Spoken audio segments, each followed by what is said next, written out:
Houbung chỉ phải tayo. Ngay nó gạn con người khát này.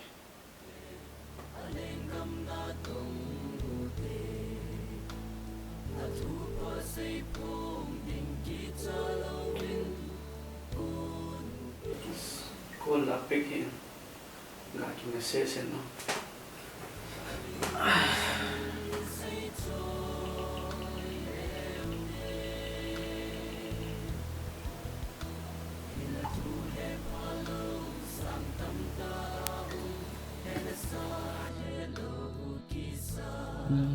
Cái này ba thọ tận thế.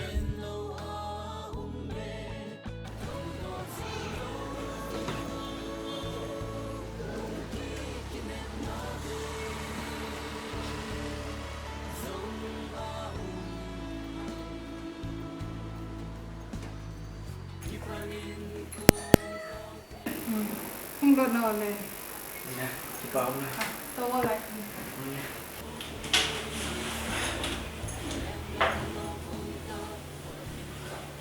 Jangan lah makan ini napila na buha ka mundo ay ibain. Wala tiyo kay. Napila ka puso ang hospital na nausin na mga ay wala na umibig so kacangan ko. Natuwa din siya. Sa ako nga he. Bukan dia jawaban he. Sekawadan.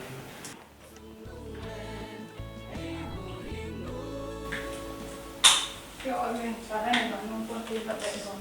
Pa mi me. Kung kigo ngay comment site.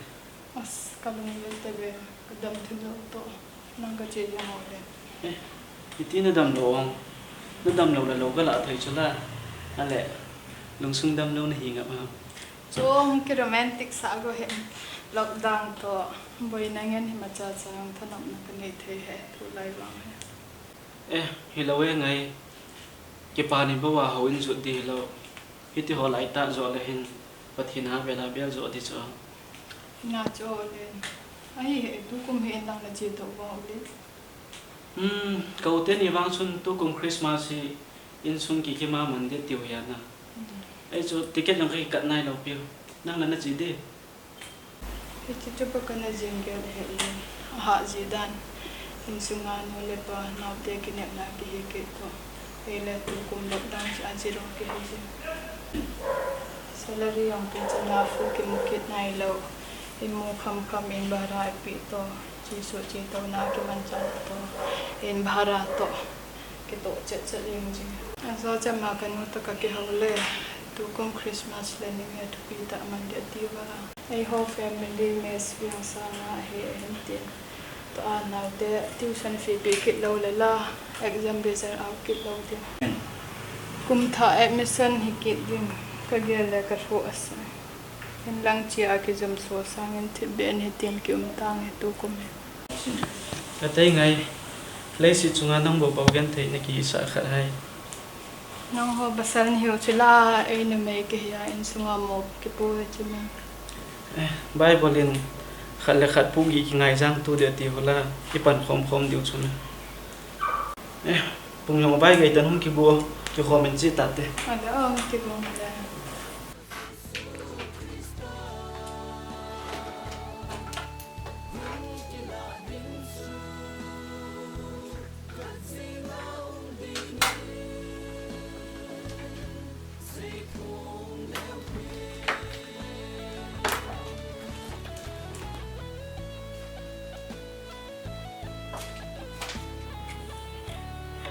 Ngọt chỉ từ là cái gọt trái à.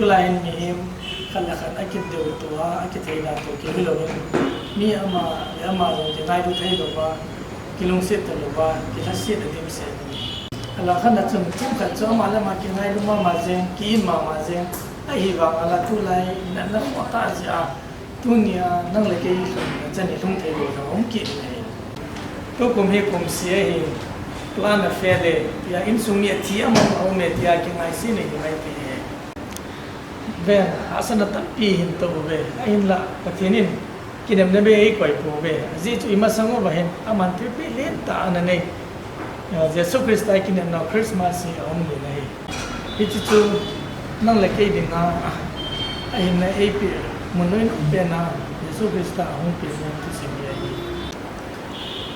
khat plan a fer jen ke ngai se ven na pa kai pa kum song thung na thun nang le ke ari ne thi tam ta na tu en ngai do jeng be ti ne ke do rin ka de sai ne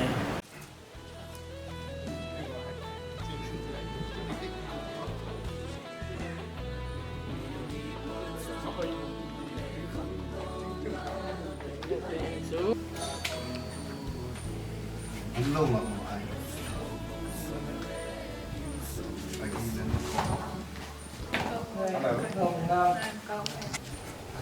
Kipana nam kai ho visit na nam pe chiu hele tu ne la yang lo nau chu kin pat hen pe nya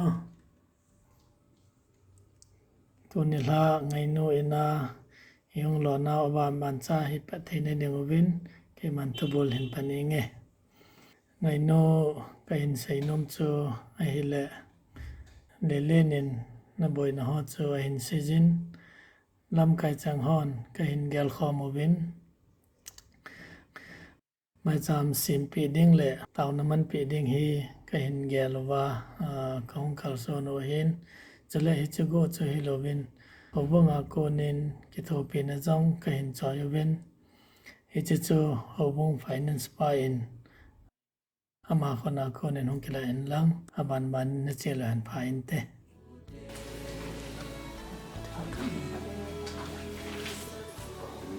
kipa amin lam kai wan na hong visit jalawin kenjang tunila athu them khai ka sai no min ka gele ka za jong achan lam khana ka gele pathem phatne le angai lut na ka chang he lam dang ka se le jenge kano en boy to kum Christmas la New Year e ho mes vi sanga eje tile na hin that ding ham to kum hi sum to lo me so pe lo de atiwe a hin ti chu kaza chale jengin eti dana Houbung sung jinga jong ha sa gen the ta lal te ti a ki bo jing hitam ti ka gelin aka le pathen ho jong he mi hau mi wai ki khen na in kam in mi wai chate dingin pathen ho jong ha sa ka sa le ji ke ho banga Christmas ni kho a dinga ki khoto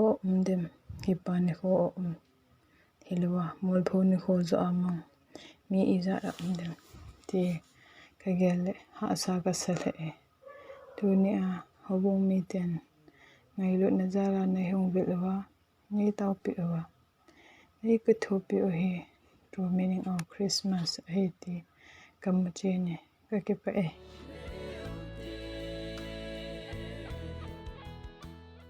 Ainon hin sei hi mi tampin kumsi la hin thu sing kharahin ke ho jong pathen zala mi tamte kan hi win Christmas New Year fun kidon sile adam tu loi jong kan hi jive neolaya pistol van tha om lo le in sunga sat na ke ha phalwa ki phinji hin Christmas sile mine o cha aza cha kan pan ji hi e ka pa dam lo zin Houbung sum kanala ta ve apha cha ka pi lo ji uchun lam kai hon bat to ka dingin ka in thilo e hula pi ta ve ne ti ho them kan to kha je a keizong Houbung sunga so ta pi kanalat ngam lo hin izong le asi ho chem phana thilpha vet sa ding ti hi ke manjong ai ho Houbung ki loi khom na ko na ka hinjil do kha chu a hin e khudol hangu hitin thilpha bol taw hite ta lalwai chate lor mega te a zum su te hilovin apan pi te zo hiu hete ti hi doilatup a hi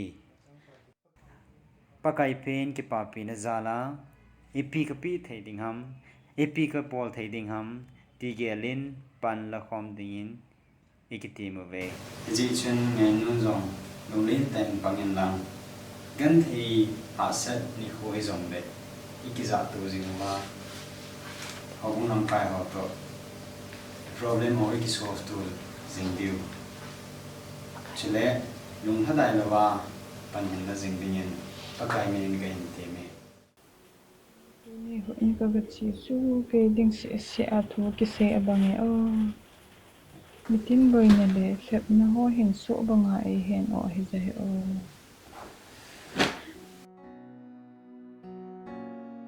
pakai leilam phat theina le lol hin jing bo ka vet laijin nang mangai lut na ka na he pha boy ke sanga ching zo hau zo ho to ka ki ve ka jin lung lai thei lovin hin ko ka na mangin tun wang mi hem ka ma se do zo lo phat theina dam na nei pi ho ne la cha sil la chen ho nei pi zalin namin ka thang ve e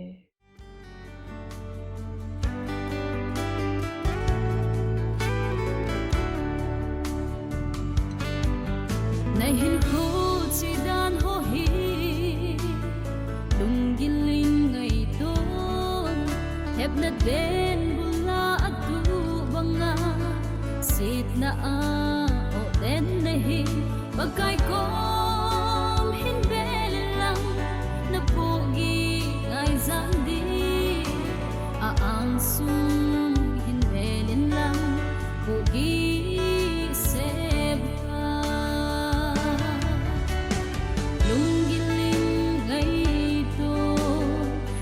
sidan ho hi tu ni ngai to hat abui de de hep na le ni na hon mai bhave loading mitin hep na te na to zo zing hey na ding sukom hin belin lang ama